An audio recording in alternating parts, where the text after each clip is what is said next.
asma ocupacional, y después adapté algo más sencillo de la clasificación radiológica de OIT que me pidió Jorge ayer.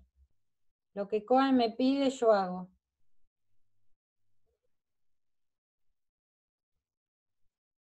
Quizás, Silvia, el año que viene podamos armar algún curso de radiología de OIT. ¿Me escuchan? Sí, te escucho. Dale, perfecto. Porque Me encantaría. son cursos muy caros, y la verdad que nosotros tenemos todo acá porque ya lo hicimos el curso, y estaría bueno compartirlo. Es en dólares. Son cursos caros porque la OIT obviamente no vamos a tener las placas originales, pero podemos compartir por tipo internet. Bueno, perdón que lo paso así, pero así ya arrancamos. Bueno. La clase de cáncer de pulmón te la dejo, Silvia, compartila con los compañeros, pero no la damos porque si no, no tenemos tiempo. Bien. Neumonitis por hipersensibilidad. ¿Comenzamos, Silvia? Dale, perfecto. Bueno, son una serie de enfermedades, en realidad es una de reacción inmunológica a la inhalación de antígenos específicos, orgánicos e inorgánicos, y falta la palabra inorgánicos acá, inorgánicos, y va a haber tantos pulmones como antígenos haya. Es una reacción inflamatoria, mediada, ya digo, por inmunidad, y es el 15%, el 15% de las interticiopatías se calculan que son neumonitis por hipersensibilidad. Es una enfermedad muy subevaluada, y casi el 50% de las neumonitis por hipersensibilidad no tienen diagnóstico. Entonces, decíamos que va a haber tantos pulmones como antígenos hay, ¿no? El famoso pulmón del criador de aves, queso, café, son mohos, son arácnidos, es pelo de pluma, escama de pescado, todo lo que ustedes están viendo acá, se inhala y genera una reacción bronquiolar, intersticial, y que da en su fase final una fibrosis de pulmón.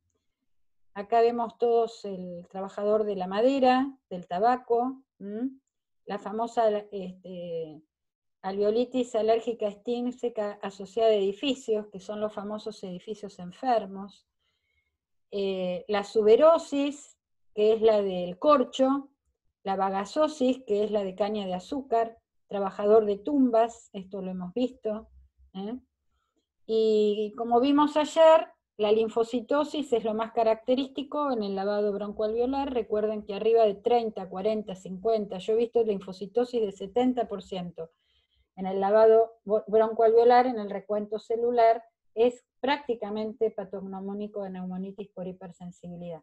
Pero para que esto ocurra, no lo vamos a encontrar en una neumonitis por hipersensibilidad crónica. Esta es la imagen llena de linfocitos, llena de linfocitos. Es una enfermedad que da un granuloma, da bronquiolitis obliterante porque hay una gran inflamación, y también hay una interticiopatía, como decíamos. Esta es la imagen de un paciente, es una imagen de una radiografía sucia. Tiene una clínica intermitente, la clínica aparece cada vez que el paciente inhala el moho, por ejemplo, el antígeno, y se da, como tiene una bronquiolitis, va a aparecer el famoso imagen en mosaico, como si hubiera atrapamiento aéreo, pero en realidad no es atrapamiento aéreo como en el enfisema por rotura, sino porque los bronquiolos se inflaman y dejan atrapado el aire. Fíjense acá que tenemos imágenes micronodulillares, porque da imágenes de intersticio nodulillar, y después la famosa imagen del atrapamiento aéreo. Esto se hace en inspiración y en expiración, y es parte del diagnóstico. Lo que se plantea básicamente es que hay fuentes de riesgo y hay antígenos. Como les decía hace un rato, por ejemplo, en los acondicionadores de aire, que se ve mucho el edificio enfermo, que esto lo hemos visto, son actinomices, bacterias termoambientales, todo lo que es la escama de pescado, el polvo de harina de pescado, son proteínas, el famoso aspergillus en el heno enmohecido, palomas, loros, pájaros, excrementos, proteínas, plumas, el famoso moho de queso, el Penicillium casei, todo esto que parece muy raro es lo que se ve. Pero también tenemos micobacteria en el spray de agua caliente, esto se va en los jacuzzi, una serie de microorganismos, son hongos cuando hay humedad, pero también hay cuestiones de los piretroides, que también se da en los insecticidas, y lo más importante del caso es que cuando nosotros sabemos que el antígeno es conocido, por supuesto que la posibilidad de tener un diagnóstico es muy alta. En cambio, cuando no lo sabemos, por eso decíamos que el 50% son enfermedades no diagnosticadas. Pero fíjense acá el criterio diagnóstico. Lo más importante es el conocimiento del antígeno. Después la posibilidad de medir precipitinas positivas, que acá no se ven. Los síntomas respiratorios, el inicio de los síntomas es muy importante, porque después de la inhalación también es importante si esto es intermitente y recurrente, y la pérdida de peso. Es decir, son 6 predictores positivos de una neumonitis por hipersensibilidad, pero ojo que arrancamos con la exposición a un antígeno conocido. Entonces, lo que nosotros decimos de estas enfermedades es que son enfermedades que tienen que ser creídas, tienen que ser vistas, son enfermedades que realmente, si no las conocemos, no las vamos a encontrar, y son enfermedades, como digo yo siempre, uno encuentra lo que busca y busca lo que sabe. Las neumonitis por hipersensibilidad son... a ver. Vamos a...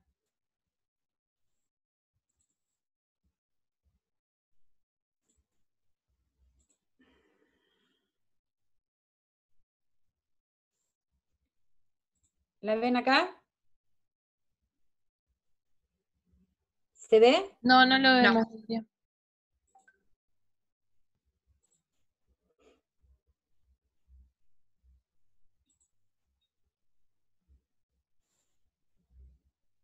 ¿Ahora?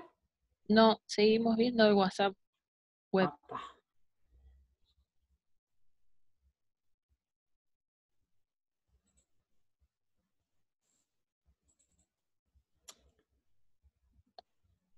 No, no las ven. Deja de compartir y volvé a compartir, a lo mejor en ese, claro. ¿Ahora? Tampoco. No, poné compartir. Bueno, a ver, compartir pantalla. Y toco acá. A ver esta. ¿Ahora? Ahí sí, parece que quiere abrir. ¿Acá? ¿Lo ven? No, vemos que abriste el archivo de asma, pero todavía no se despliega. ¿Ahora? No, Porque acá me aparece que está compartiendo pantalla, por eso. Ay, cómo me embolan estas cosas. Déjalo abierto, si podés, dejarlo ya en tu pantalla. A ver, Ahora acá, sí, perfecto. bárbaro. Bueno, yo les decía que las neumonitis por hipersensibilidad es la inhalación de un antígeno, que se impacta en los bronquiolos y también se impacta en el parénquima.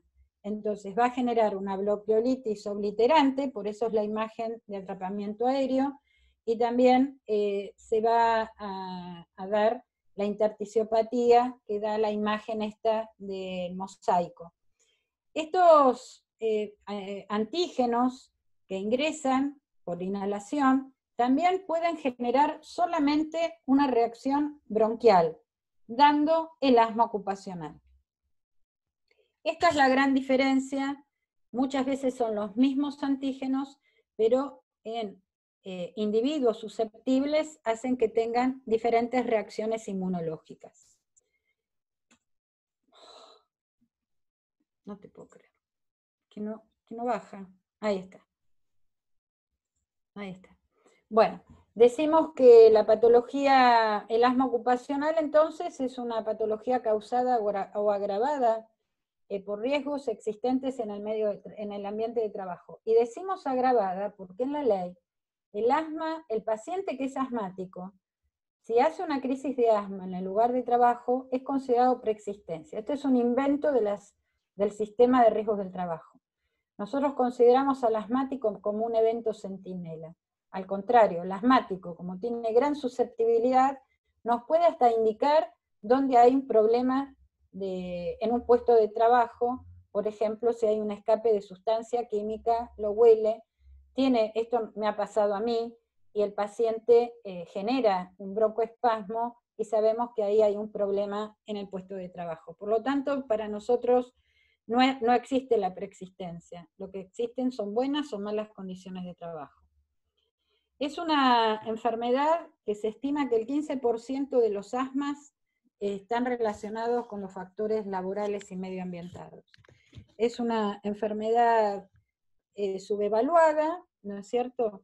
Y un diagnóstico correcto nos puede permitir realmente mejorar la vida del paciente, por un lado, y también generar unas consecuencias médicos legales por el otro.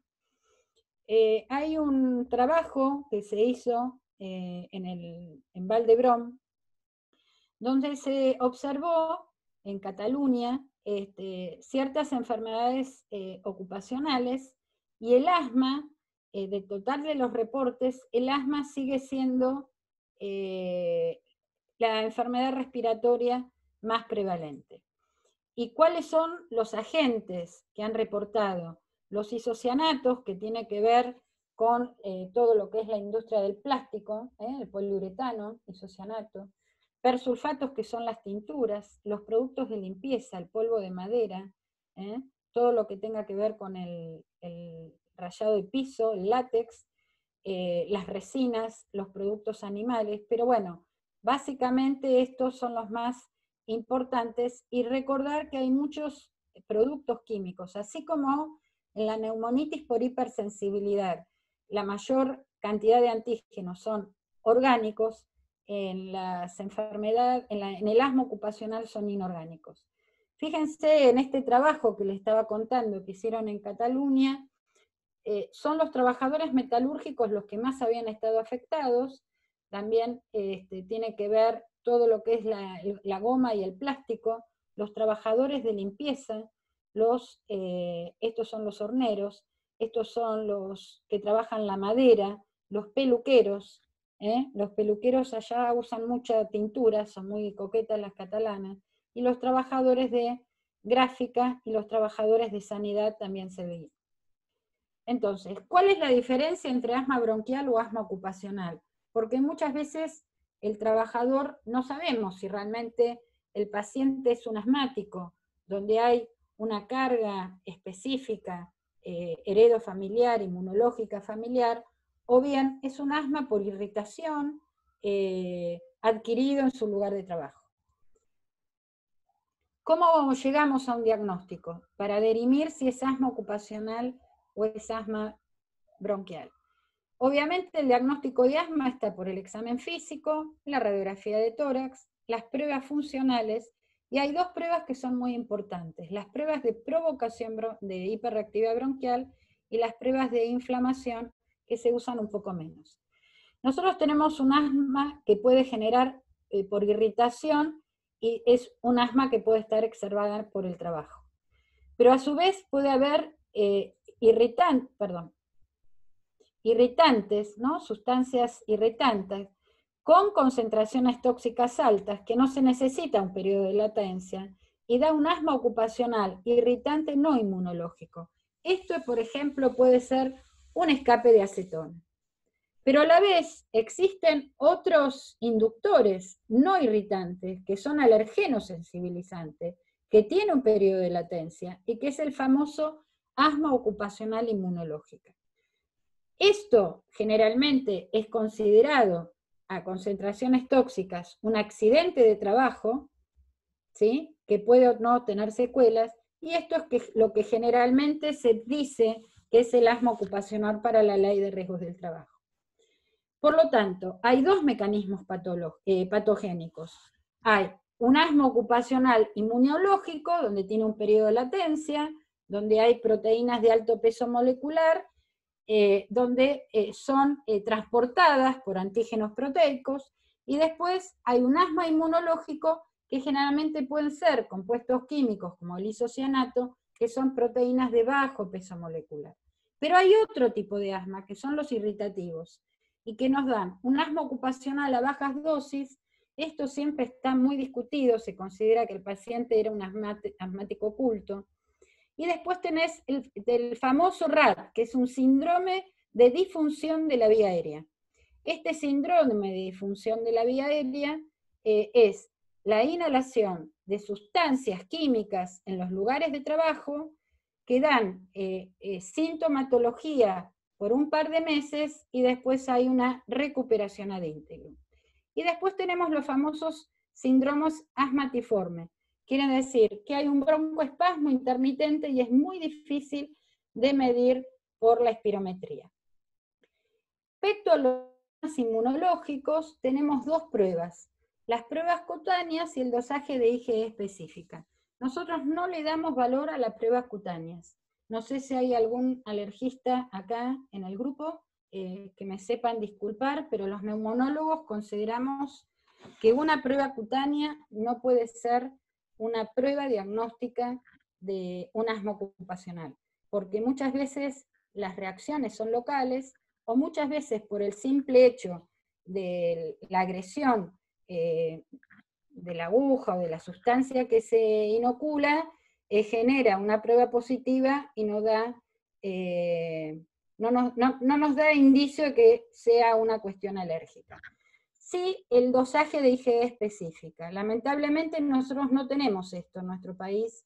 Vienen unos kits, es muy caro, y esto se usa mucho en España. Yo pude hacer una beca ya de asma ocupacional, y realmente lo mismo que en la neumonitis por hipersensibilidad, es un lujo porque uno rápidamente puede medir los anticuerpos específicos de acuerdo al antígeno que quiera buscar. Pero fíjense usted qué interesante, los niveles de IgE séricos. Generalmente nosotros pedimos IgE. Si está muy alta, puede ser un asma, ¿no? Esto sería lo normal, hasta 100. Si está muy alta, obviamente tenemos un mieloma, pero también tenemos que ver que hay dermatitis atópicas o aspergilosis intracavitarias, o las broncopulmonar alérgicas, que también tienen una IgE alta, pero en general el asma alérgica, que podríamos parangonarlo con el asma inmunológico, da valores prácticamente 10 veces más de lo normal, o sea, llega a 1000. Obviamente dependen de la enfermedad, ¿no es cierto? Los atópicos van a estar más altos, y en general se ve también en la rinitis, en las dermatitis, obviamente valores un poco más de 1000. ¿Cómo hacemos nosotros la historia clínica laboral? Ya sabemos cómo diagnosticar un asma. También sabemos medir la IgE para valorar si tiene que ver, digamos, un proceso inmunológico. Lo primero que tenemos que ver en la historia clínica laboral es un relevamiento de riesgos. En qué trabaja el paciente, cuál es su día, cómo se organiza, antecedentes personales, si fue atópico o asmático de chicos, antecedentes laborales. Esto es muy importante, la relación síntoma y exposición. El paciente cuenta que el primer broncoespasmo lo tuvo cuando ingresó a tal fábrica en tal puesto de trabajo. Esto en los años que nosotros tenemos como neumonólogos ocupacionales, lo escuchamos a diario. Simplemente es escuchar al paciente. Generalmente, no siempre viene, está precedida por una rinitis previa. Lamentablemente las ART cuando tienen rinitis previa hablan que el paciente es atópico y lo desechan, pero nosotros lo que vemos, porque hay una gran irritación de toda la mucosa respiratoria. Obviamente que para el sistema de riesgo del trabajo la fisiopatología no cuenta. Sepamos que cuando es un asma inmunológica laboral hay un periodo de latencia. Y esto es otra de las causas que desechan las ART. Pacientes que han trabajado 5, 6, 7 años en el mismo puesto de trabajo y de golpe hace un broncoespasmo con la misma sustancia química que viene trabajando antes. Quiere decir que hay un periodo de latencia de sensibilización. Y dos cuestiones fundamentales. Cuando mejora el paciente son los fines de semana, mejoramiento en las vacaciones. Yo siempre me acuerdo un paciente que tenía broncoespasmos, que la ART no lo consideraba, hasta que tuvo una hernia. Lo operan de la hernia, estuvo un mes en la casa, y ese paciente durante un mes no tuvo ningún broncoespasmo. Esta fue la clara evidencia que el broncoespasmo lo hacía por las sustancias que inhalaban en su lugar de trabajo.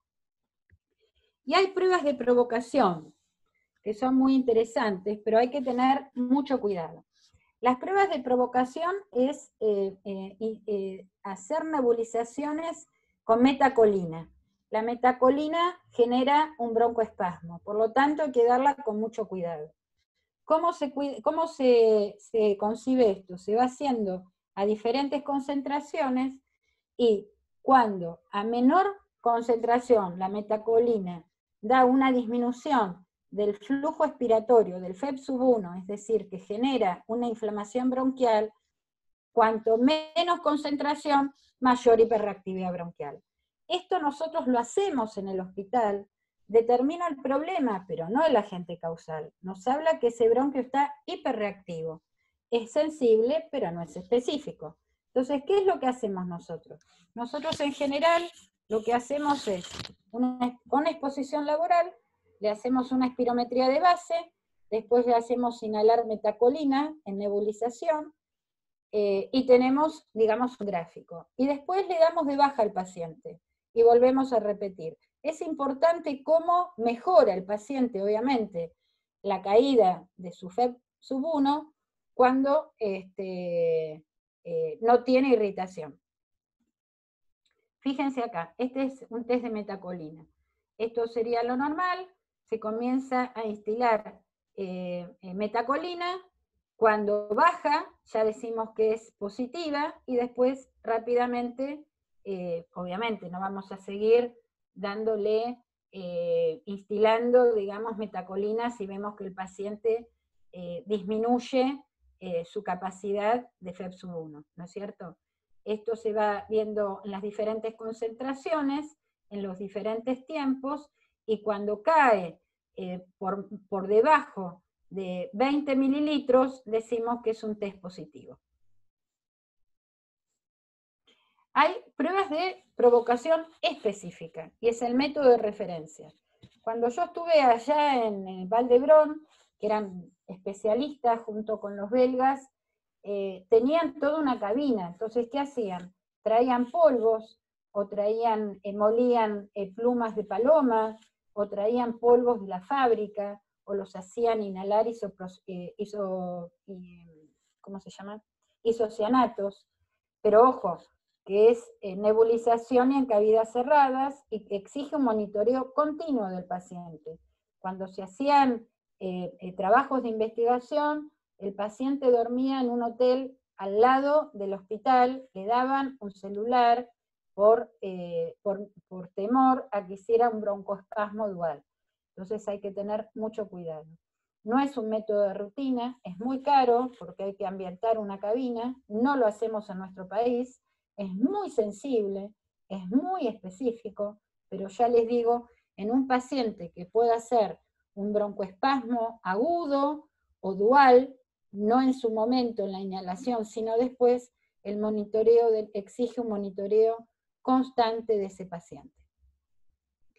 Y esto es muy utilizado, que son los famosos monitoreos del pico flujo. Es un registro seriado, sensible, se usa en la jornada laboral y se usa en periodos con y sin trabajo. Le damos una planilla, esto es de un paciente, y le decimos que sople y que vaya marcando. Todo lo marca 4 veces al día. Cuando ingresa a la fábrica, a la mitad de la jornada, cuando se va de la fábrica y a la noche.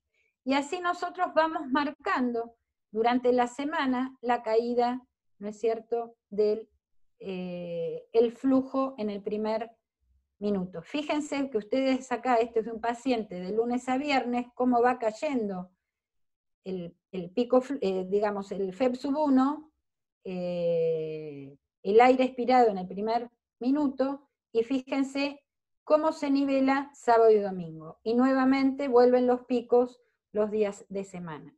Esto tiene una contra que no es aceptado por la RT porque dicen que los pacientes mienten. Un paciente no puede saber si marca esta lectura y esta lógica, con lo cual nosotros en el consultorio lo utilizamos.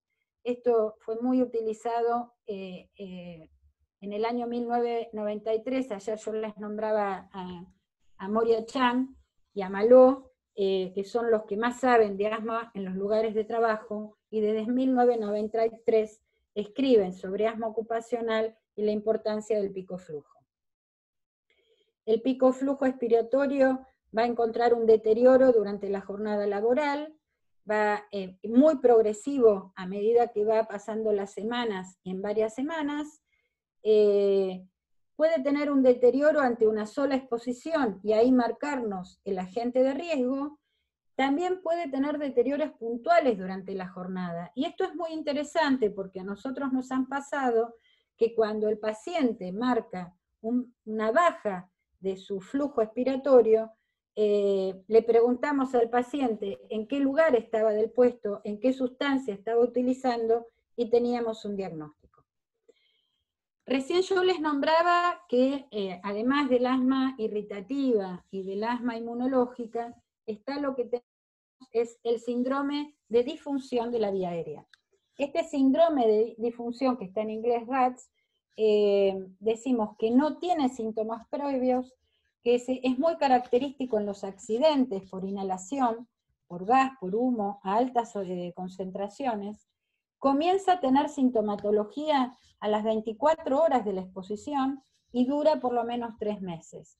La sintomatología es muy similar al asma bronquial y puede dejar síntomas secuelares. El RADS está dentro del listado de enfermedades profesionales.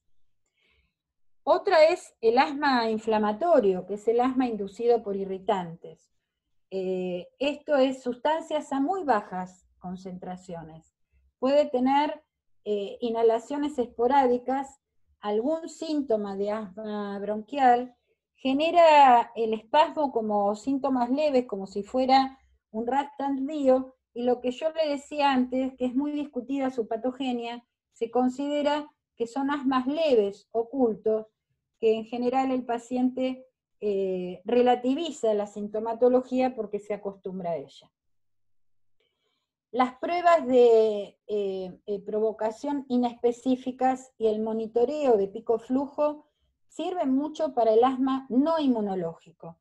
Y nuevamente repito, son estas herramientas las que nos pueden permitir a nosotros evaluar cuál es la sustancia química o el puesto de trabajo que al paciente le está provocando ese espasmo bronquial.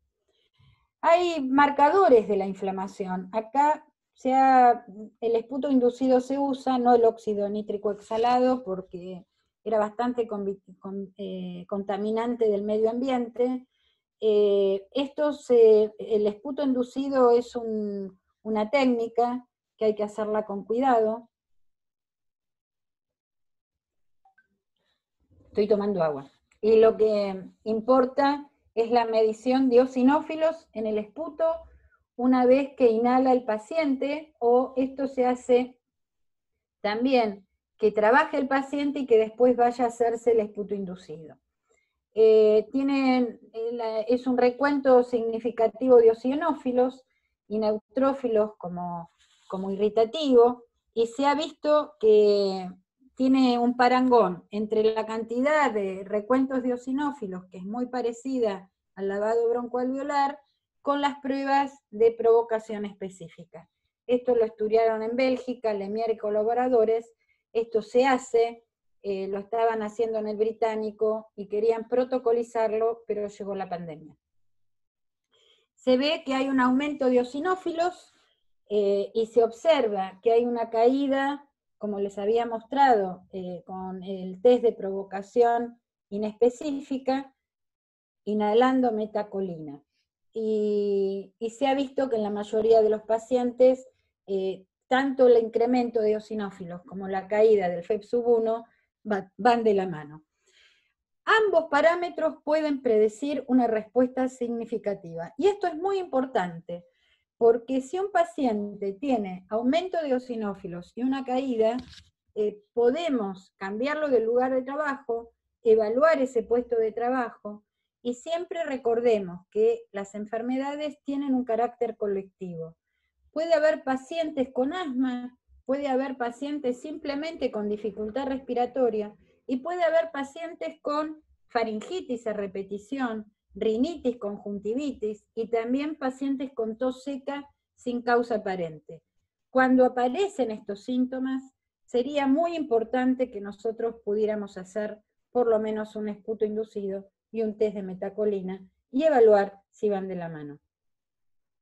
Esto no se utiliza, ya un laboratorio trató de imponerlo en Argentina, pero es un marcador de inflamación, marcaba cualquier tipo de inflamación, por lo tanto tenía baja especificidad, era altamente costoso y altamente contaminante. Conclusiones del asma ocupacional. Es importante hacer una historia clínica, la historia laboral, la prueba de provocación inespecífica, esto que les decía yo, inhalar el test de metacolina, el monitoreo del picoflujo para que el paciente pueda usar el picoflujo en su lugar de trabajo, se lo lleva a su casa, esto tendría que ser algo rutinario, y también el esputo inducido. Hay muy baja notificación de asma ocupacional, y a mí me gusta poner este cuadro, ¿no?, de los impresionistas. Este impresionista fue muy castigado, y bueno, son los rasqueteadores de piso, que es algo que genera asma ocupacional, y fue un cuadro prohibido en su momento, en el año 1800, porque los rasqueteadores de piso estaban muy flacos, y no querían mostrar que en ese momento la Francia de la solidaridad, de la igualdad y la hermandad pasaban hambruna, especialmente los trabajadores. Bueno, hasta acá llegamos en este tema. Me gustaría que me hicieran preguntas mientras preparo el otro.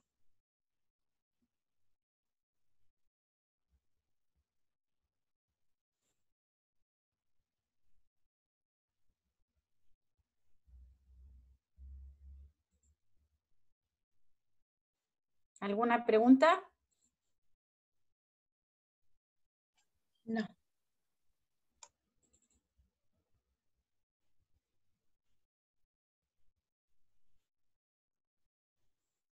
Bueno.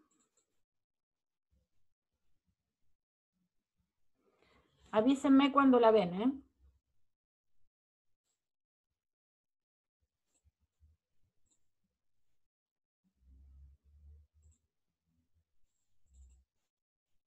¿La ven? No, Lili, vimos que abriste algo, pero no vemos. Déjalo abierto y eso. Volvé a compartir. Ahora sí, perfecto. Bueno, Vamos a entrar a ninguna pregunta, quedó claro, neumonitis. Yo obviamente acorté por una cuestión que son tantos los temas que me pidió Jorge, que tengo que acortarlos. Se podrán imaginar que cada tema es una clase específica. Pero bueno, no sé si quieren hacer alguna pregunta de asma. ¿Qué experiencias tienen ustedes con las neumonitis? Porque me imagino que ustedes en el interior de Santa Fe, con las cerealeras, todo el trabajo agroindustrial, ¿no tienen neumonitis? No.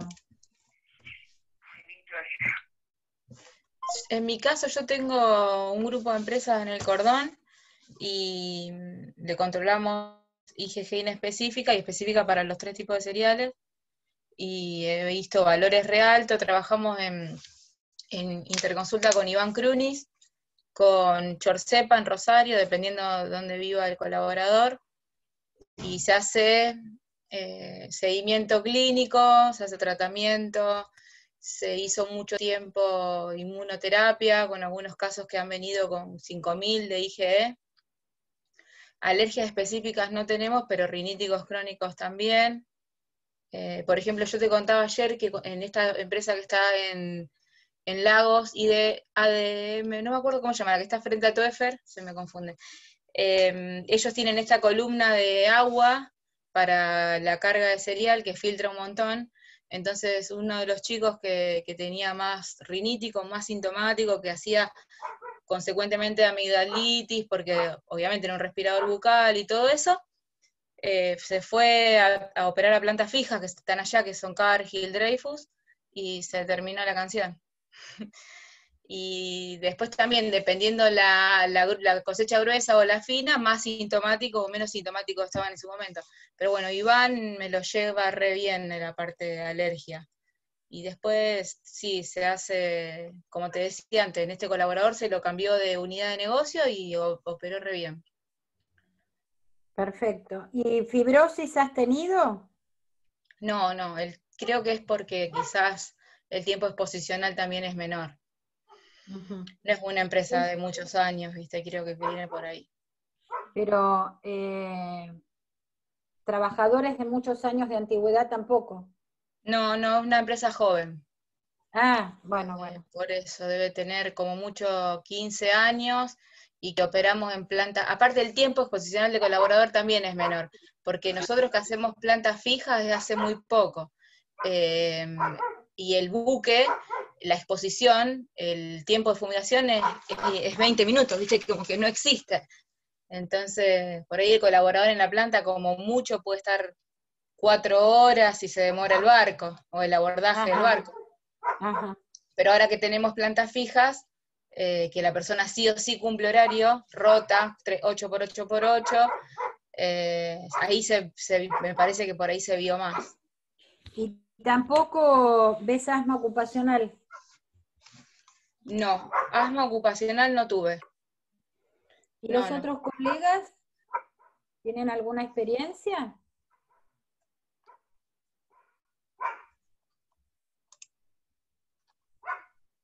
Ahí está. ADM, ahí está Girolami. A ver, acá veo un par de colegas. ¿No tienen experiencia?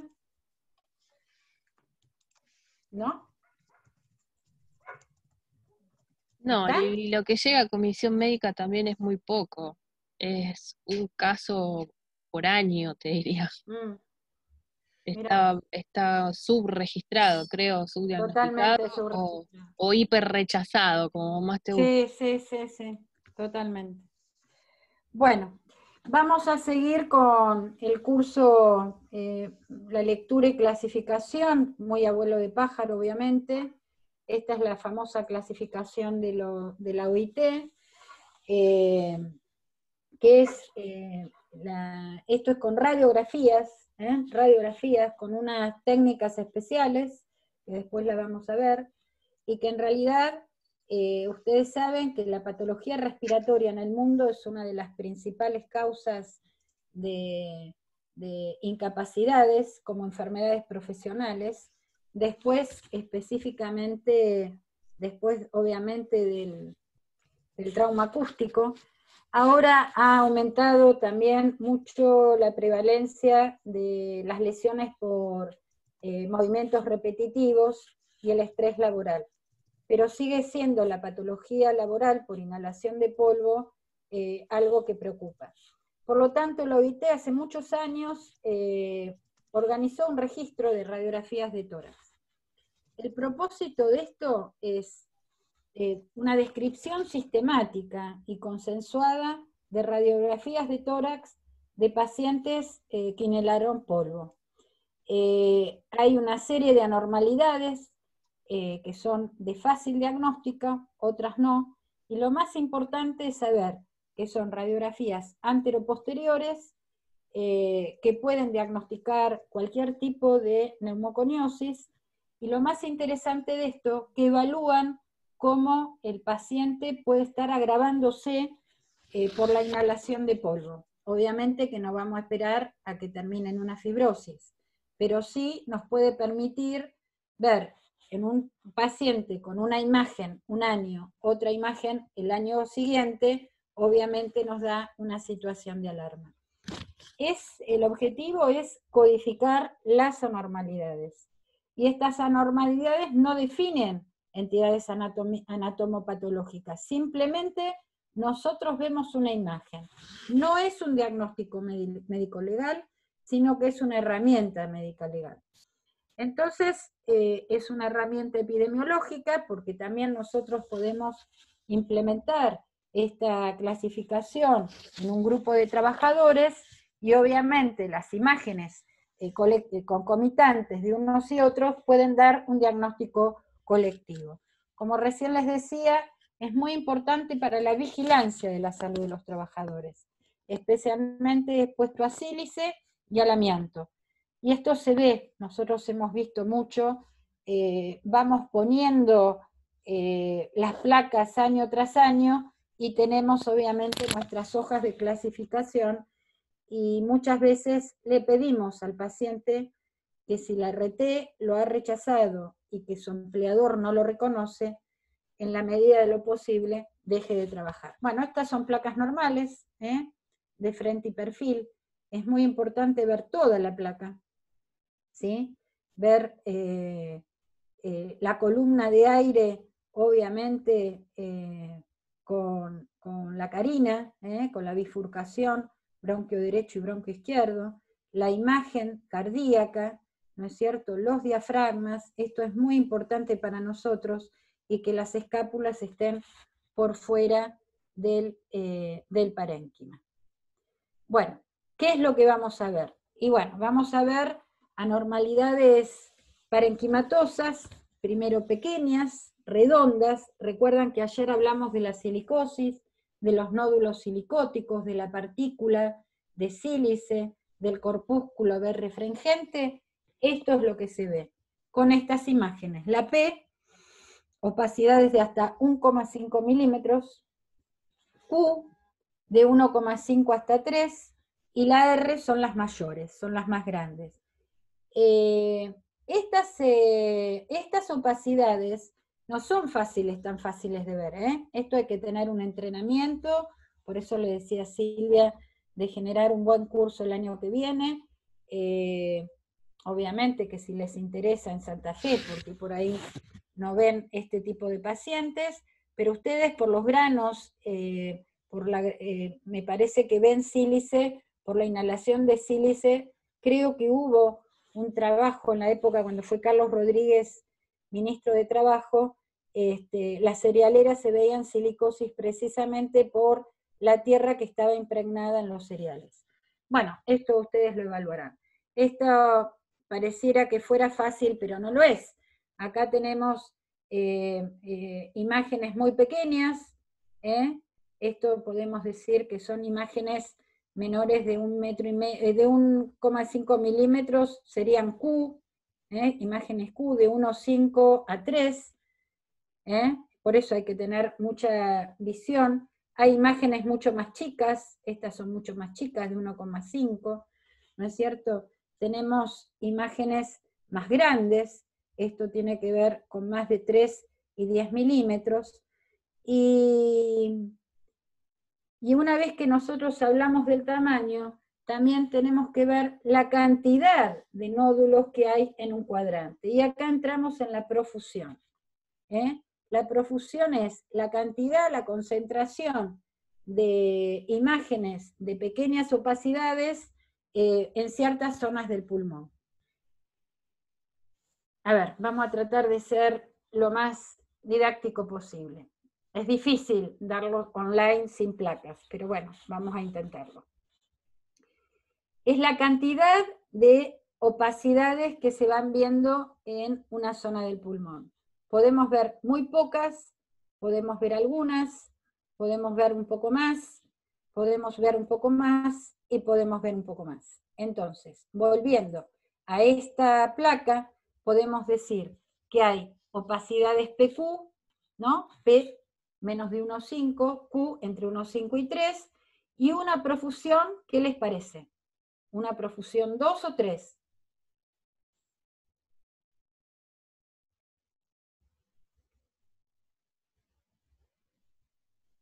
Hola. ¿Me escuchan? Sí, no sabemos qué contestarte. Qué susto, digo, estoy hablando sola. Pero fíjense, a ver, 1 no puede ser, 2 o 3. Miren la cantidad de profusión, miren acá, 3. 3. Exacto, 3. Entonces, y de este lado podemos decir que hay 2. Fíjense, 2 y 3. Entonces decimos que este paciente es un trabajador que tiene imágenes PQ, P menor de 1,5, Q entre 1,5 y 3, y una profusión 2,3. Obviamente que esto se va a dividir en cuadrantes. Es bastante complicada la clasificación, pero una vez que le encontrás la mano, podés ir avanzando. Miremos esta. A ver. Miremos esta.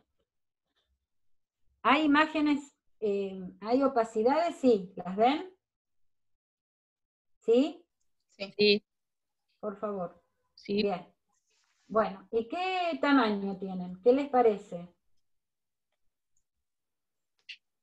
P, menos de 1,5 milímetros. PQ. Q. Sí, Q, puede ser. Pueden ser Q. ¿Y qué profusión? ¿2 o 3? Acá me parece que es 3 y acá arriba hay 2. ¿No les parece? Puede haber en un lugar 3 y en otro. Lo que pasa es que tenemos que ver que sean placas, digamos, que no sean muy blandas, porque si no vamos a ver opacidad en todos lados, ni duras, porque no vamos a verlas en ningún lado. Hay toda una técnica de cómo generar, digamos, una buena radiografía de tórax, pero obviamente por una cuestión de tiempo no la vamos a tomar. Vimos las pequeñas, pero también hay grandes opacidades. Entonces decimos que las grandes opacidades que pueden estar en un hemitórax o en los dos, vamos a tener opacidades A, B y C. A son entre 1 y 5 centímetros. B, más de 5 centímetros, o que ocupan la zona superior derecha. Y C, que ocupan la zona superior derecha. Y la C es que exceden el área superior derecha. Vamos a ver esta. ¿Se acuerdan? Esta es una silicosis pseudotumoral. Ven acá dos grandes opacidades. Si yo las junto, ¿cubren la zona superior derecha? Sí, hasta. Hasta, muy bien, muy bien. Entonces estamos en la categoría B. Dimensión mayor, supera los 50 milímetros, pero no supera el área equivalente a la zona superior derecha, o varias opacidades grandes cuyas dimensiones mayores suman de 5 centímetros, pero no superan el área equivalente. Con lo cual, ya tenemos un diagnóstico. Obviamente que nosotros tenemos que tener mucho training. ¿Se entiende? Acá tenemos, entonces decimos que esta es una digamos, opacidades de tipo B. Siempre nosotros tenemos que ir ubicando esto. Ahora vamos a ver la hoja de cómo se va llenando, porque esto se llena en unas hojas que vienen impresas, que son obviamente organizadas por la OIT, y son hojas que van, se hace por computadora obviamente, y son hojas que se van, registros que se van archivando. Estos registros que se archivan año tras año. Obviamente que no nos vamos a hacer cómplices de una silicosis como va avanzando, ¿no? Pero sí podemos llevar pacientes que tenían una placa casi normal y al otro año, ver las opacidades. Hasta ahora vimos evaluando opacidades del parénquima. Ahora, y que tenían que ver con la silicosis. Ahora vamos a ver opacidades pleurales. Anormalidades pleurales. Las ven bien ahí, ¿no? Placas pleurales, que ustedes ya saben. ¿Qué son las placas pleurales? Las que vimos ayer.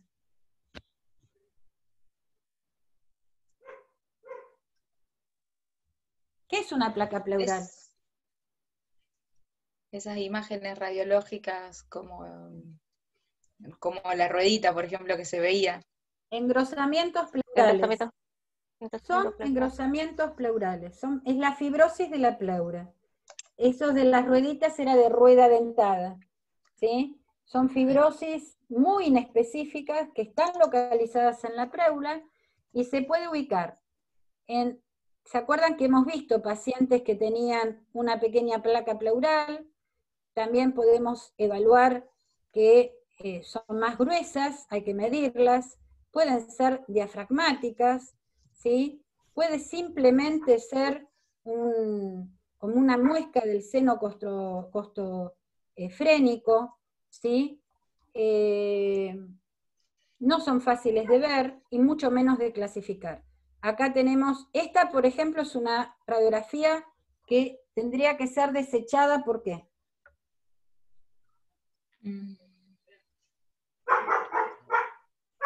¿Cómo está esta placa? No está penetrada. ¿Cómo? Perdón, no escuché porque ladró un perro. ¿Cómo? Muy penetrada, ¿no está? Está penetrada, pero aparte está incompleta. Y si yo quiero... Claro, los senos costofrénicos no son. Exacto, exacto, muy bien. Si yo quiero evaluar un seno costofrénico, no puedo aceptar esta placa. Y mucho menos cuando hay una calcificación pleural. Y aparte que hay invasión de la escápula. Está rotada, mire cómo está, o sea que es una placa de mala técnica. Entonces se rechaza. Bien, vamos a hablar de anormalidades pleurales. Seguimos. Acá vemos anormalidades pleurales, la obliteración de los senos costofrénicos, ¿lo ven? Porque acá había una placa pleural costal difusa. Después vemos placas pleurales diafragmáticas, pericárdicas y costales. Acá vemos una obliteración, un derrame pleural crónico, este paciente lo vimos ayer, y una placa pleural calcificada. Recuerden que las placas pleurales pueden estar o no calcificadas. Pero además, para complejizarnos más esta clasificación, hay símbolos, ¿no es cierto? Estos símbolos marcan básicamente registrar alguna de estas cuestiones, por ejemplo, si hay una cavidad, si hay un engrosamiento pleural en el vértice, que puede ser posterior a una tuberculosis, si hay bullas, si hay imágenes que nos parezca a nosotros que puede ser un cáncer, si hay adenopatías, calcificaciones, anormalidades del tamaño del corazón, si vemos un cor pulmonar crónico, si hay cavidades, como les decía, un derrame pleural, si hay distorsión de la estructura, si hay calcificación en cáscara de huevo, todo esto, ahora lo vamos a ver, tiene que marcar directamente si hay fracturas, si hay atelectasias, si hay tuberculosis, si hay pequeñas coalescencias, líneas de Kerley, panal de abeja, un diafragma mal definido, todo esto hay que consignarlo en las planillas. Fíjense, cáscara de huevo, acá vemos una bulla infectada, ¿sí? Acá vemos un neumotórax, ya vemos un cor pulmonar crónico. Es decir, que todos estos signos tienen que ser consignados en una planilla. Obviamente, hay signos de gravedad que el paciente va a ser derivado directamente a su médico, a su obra social, pero también hay signos que van a tener, que pueden ser controlados, por ejemplo, una cavidad, un enfisema, puede estar controlado año tras año. Bueno, yo ahora quiero mostrarles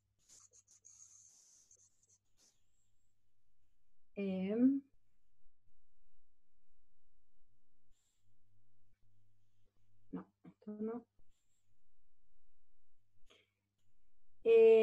Me parece que yo me olvidé, y acá no lo tengo, se lo voy a mandar a Silvia. No, no lo tengo. Qué macana. ¿Me esperan un chiquito que yo lo busco y se los doy? ¿Cambio de computadora? ¿Puede ser? Sí.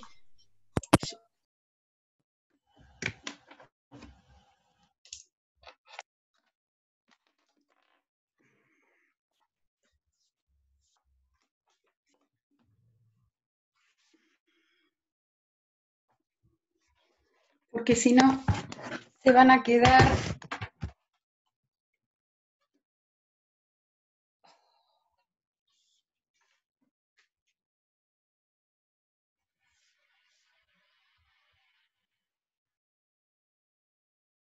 Bueno, hoy, ¿me escuchan?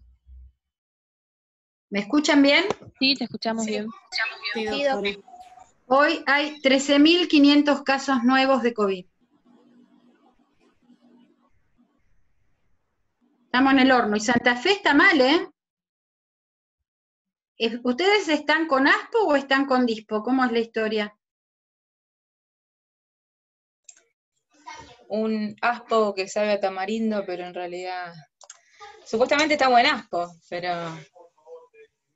hay que Mira, comerse, o sea. acá dice una colega, el Chaco también.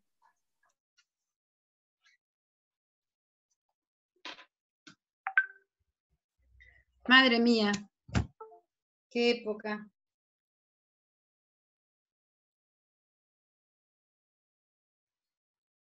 Perdonen, pero me equivoqué y para no entrar en cáncer ocupacional, prefiero terminar esta...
Bueno,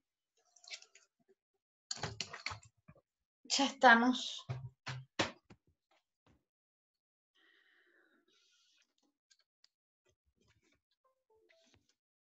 A ver.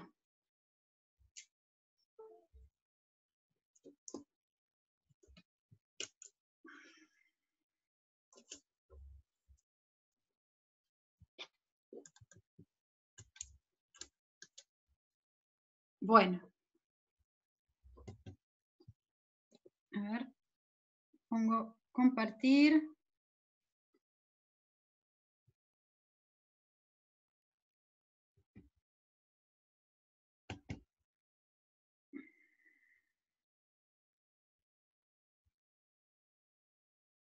¿Esto lo ven? No.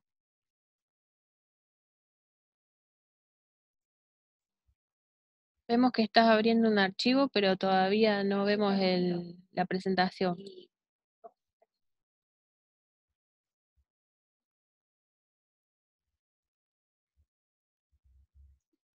Vamos de nuevo. ¿Ahora? Ahora sí. Bien, bárbaro.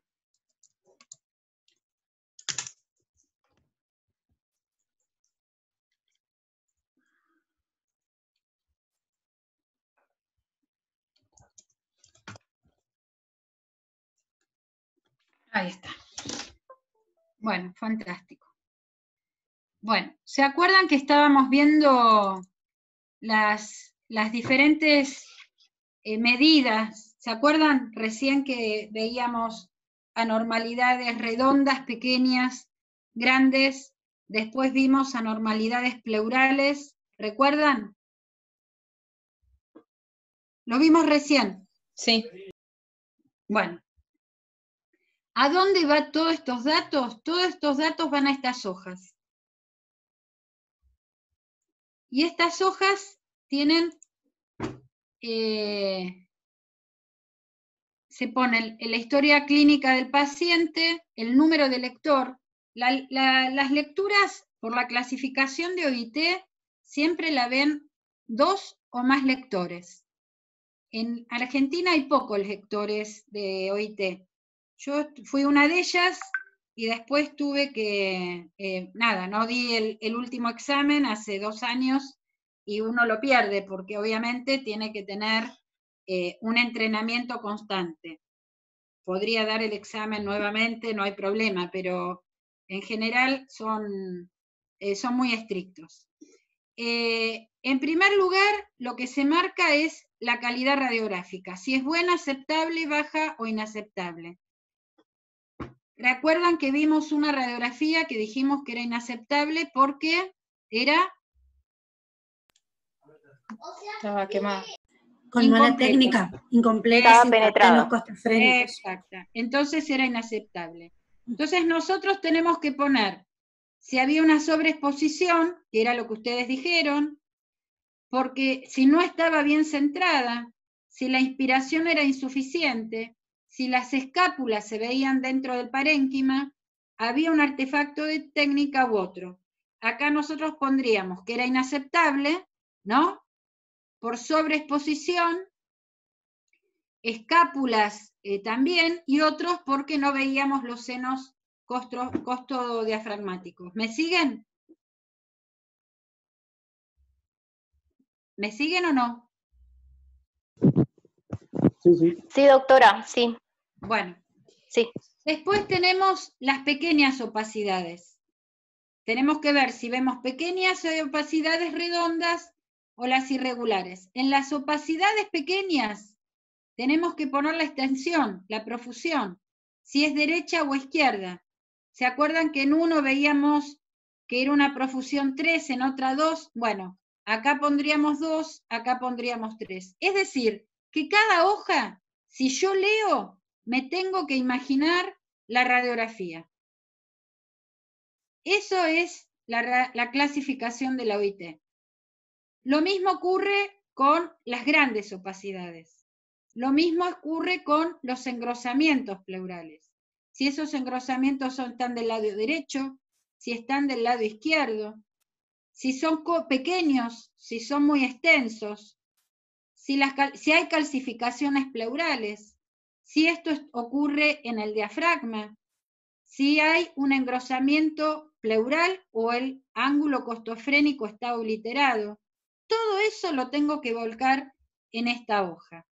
Esta es la hoja completa, donde acá abajo están los símbolos, por ejemplo, si hay una cavidad, o si hay un cuerpo pulmonar, o si vemos un ganglio, o si el hilio está deformado.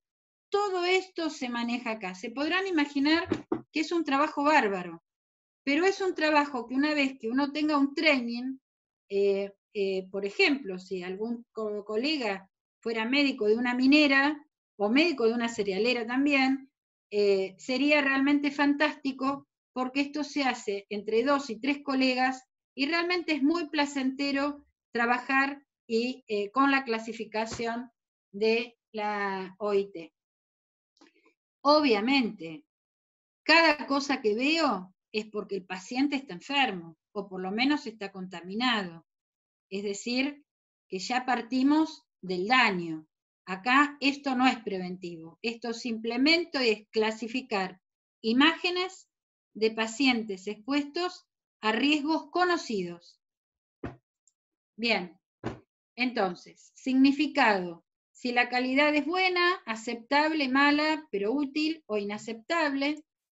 Recuerden la profusión, que había diferentes categorías, después hay subcategorías, pero esto es un lío. Lo más importante es saber que la profusión es la cantidad, es la concentración de opacidades que se ven en una zona. Esto es muy importante, porque si yo de un año a otro veo que aumentó la profusión, obviamente el paciente está reaccionando mal, es decir, que sigue sin estar protegido o prevenido la gente que está inhalando. Recuerden que hay opacidades redondeadas, que son las pequeñas que vimos, y también hay otras que son las lineales, que tienen que ver con la asbestosis. Están las opacidades grandes, que las vemos, opacidades grandes que son hasta 5 centímetros, o que no excedan, digamos, el lóbulo superior derecho.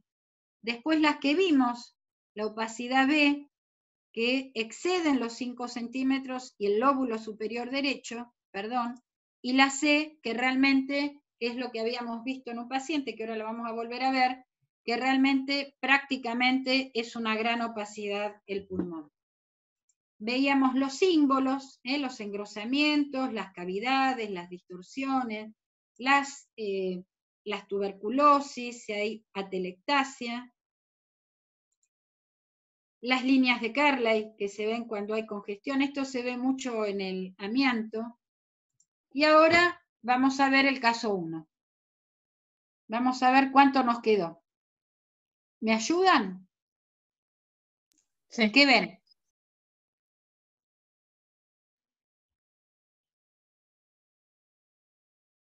Vamos, anímense. ¿Es una placa completa?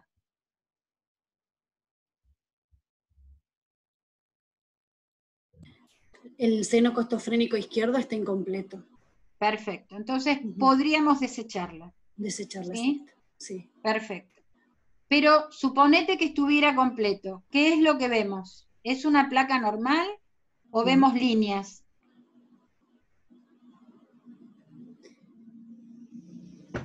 Placas. ¿Ven placas pleurales? Placas pleurales, líneas. Bien. Y ven acá una interticiopatía donde el corazón está distorsionado. ¿Sí? Esto tiene que ver, obviamente, con el grado de interticiopatía. Vamos a otro caso. Este es más fácil. ¿Qué vemos?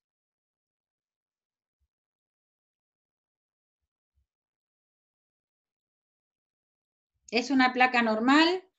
No es una placa normal. No. Se ve escápula. Eso. Y aparte, ¿qué vemos acá? Masas. Estas son grandes densidades. Densidades. Sí, sí, sí. Exacto, tienda de campaña, es un pulmón prácticamente destruido. Es decir, que si Fibrótico. nosotros fuéramos a la clasificación, sería de grandes opacidades, ¿dónde estaba? Profusión. Sí. Acá, sería una C, ¿sí? ¿Sí? Sí, Sí, de la bien. zona superior derecha. Sí. Exacto. Esta, ¿qué vemos? Esto es una placa completa. Sí. ¿Qué vemos? Calcificaciones pericárdicas, Pleurales. Diafragmáticas. Eso, muy bien, Sí. muy bien. ¿Sí? Entonces, ahora, por ejemplo, esta pondríamos acá, acá. En las calcificaciones pleurales, si Sí. está en la pared torácica, si está en el diafragma, si está en la pleura mediastínica o está en el pericardio, ¿sí? Pericardio y mediastínico. Eso, muy bien. ¿Está? Engrosamientos pleurales del diafragma, derecho-izquierdo, si no, engrosamiento pleural, obliteración de la... Exacto. ¿Se dan cuenta cómo es? Sí, sí, sí, Vamos sí. marcando Clarito. esto. Eso, perfecto. A ver, ¿qué vemos acá? ¿Es una Placa placa completa. estable? No, ¿Por? está muy penetrada. Perfecto, perfecto. Es una placa que no se puede leer. Los médicos estamos acostumbrados a leer cualquier placa. Exacto. Cualquier placa. Cualquier placa. Pero en realidad, con la clasificación del OIT, que es lo más maravilloso que yo creo que tiene la OIT, es esto. Que no permite. Miren ustedes el engrosamiento pleural que tiene. Pleural que Exacto. ¿Lo ven? Sí. ¿Está? Y aparte tiene un diafragma acá también, totalmente comprometido. Es decir, que pareciera que fuera como un pulmón encorsetado. Miren acá, ¿qué vemos? Calcificación. Calcificaciones. No, Italiano, ¿no? no. Este es el muñón del pulmón, esto es un Un neumotórax. neumotórax. Un Neumotórax. Porque Es no un vimos entera la neumotórax. placa. Sí. Bien. Miren acá, ¿qué vemos? Opacidades. Redondas, Opacidades bilaterales. redondas, bilaterales. ¿Alguno sabe qué es esto? ¿Cómo se llama? ¿TBC miliar puede ser? Puede ser la miliar, es más chiquita. Chiquito. Esto es la suelta de globos. De globos, del de próstata.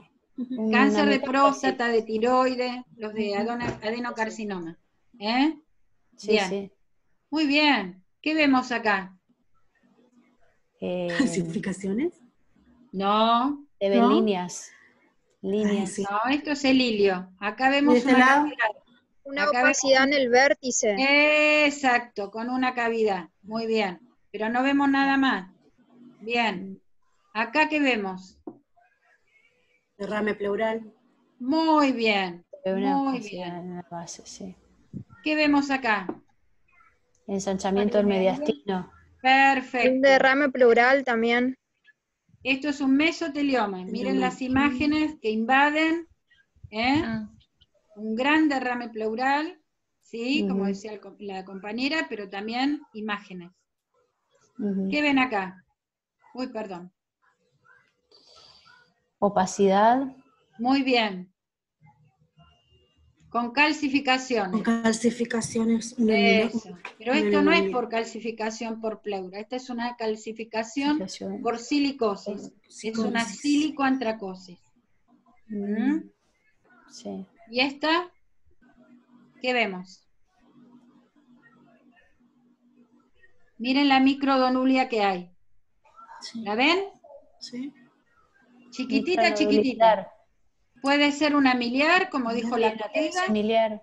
Eso. O también puede ser una silicosis de profusión importante, pero de tamaño pequeño el nódulo. Esto se llama P. ¿Se acuerdan que eran menos de 1,5 milímetros? Sí. Bueno, esta es la famosa clasificación de la OIT.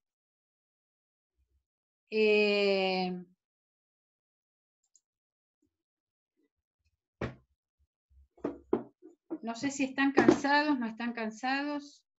¿Hay mucha gente o hay poca gente? Porque Hoy somos 26. ¿y están todos presentes? ¿Los 26? Sí. Acá estamos, acá estamos. Bueno. Sí, sí. Ahí está Jorge Cohen. Bueno. Acá estamos, sí, sí.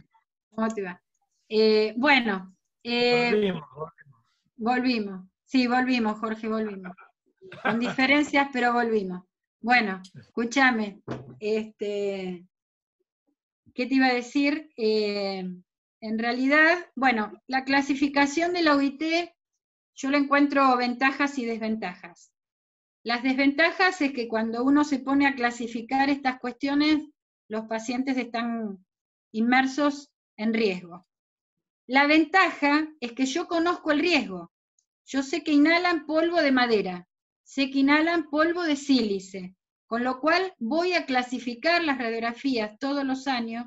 Si las clasifico con esta técnica, puedo tener una vigilancia epidemiológica no solamente de los pacientes, sino también evaluar si las medidas que se están tomando en los lugares de trabajo realmente son las adecuadas. ¿Se entiende esto? Entonces tiene un doble impacto la clasificación de la OIT. Después a último se entusiasmaron, porque uno va viendo placas y se va engolosinando, vamos viendo cosas. Lo ideal sería hacerlo presencial. Es muy interesante hacerlo presencial, porque repartimos las radiografías, como me gustan a mí, repartimos las hojas, y empezamos a organizar, digamos, esto es un training, es un entrenamiento constante, y sepan que siempre el lector de las placas tienen que ser 2 o más lectores, porque muchas veces las imágenes hasta pueden ser subjetivas. A mí me parece una cosa, a Silvia Hielo le parece otra, a María Victoria le parece otra. Entonces lo más importante es que lo veamos todos juntos, por separado, y después nos juntamos para discutir. Muchos colegas dicen que se pierde tiempo. Yo digo que se gana tiempo, porque la salud de cualquier persona vale mucho más que el tiempo de cada uno de nosotros. Por lo tanto, es responsabilidad del médico del trabajo conocer esta clasificación. Y nuevamente la ofrezco para trabajarla, ojalá presencialmente, el año que viene. Así aprovecho y vuelvo a tomar cerveza de Rosario, la cerveza santafesina. Bueno, hasta acá sería la clasificación. No sé, Jorge, si querés ver asma ocupacional, pero me parece que es demasiado, ¿no? Como quieran. Depende de cómo estén de cansados. Yo le dejo la clase igual. Yo les dejo la clase igual, Jorge. Desde las 3:30 de la tarde sin parar. Yo también, desde la mañana. Bueno, nada, lo que podemos hacer es, me parece, buscar un huequito que tengas vos y otro antes de que termine la materia, no sé qué les parece, y vemos asma ocupacional. No, asma ya la vimos. Asma ¿qué ya la quedaría? vimos. Cáncer. Quedaría No sé. cáncer, y si quieren, extiendo la clase de neumonitis por hipersensibilidad, que la di muy acotada por una cuestión de tiempo. Si ustedes quieren, 1 hora. Si me dan 1 hora, yo doy cáncer laboral y doy neumonitis por hipersensibilidad, si les parece. Me parece bien, parece bien. Inclusive podríamos ver, cuando demos cáncer, de meter la clase ahí y hacerte 1 hora, y por ahí a lo mejor empezar un rato más temprano, o ese día extendemos un poco la clase y hacemos 2 secciones con un descanso en el medio. Como ustedes quieran. Con tiempo lo ordenamos y yo lo preparo. Bueno, la de cáncer está preparada, la otra. Lo charlamos y te avisamos. Dale. Bueno, les agradezco la invitación. y hasta la próxima. Gusto, doctora. No, Chao, gracias. gracias. Gracias, Lili. No, Un beso luego. grande. Nos vemos. Chao, chao. Gracias. Muy linda la clase, gracias. Gracias. Chao, chao.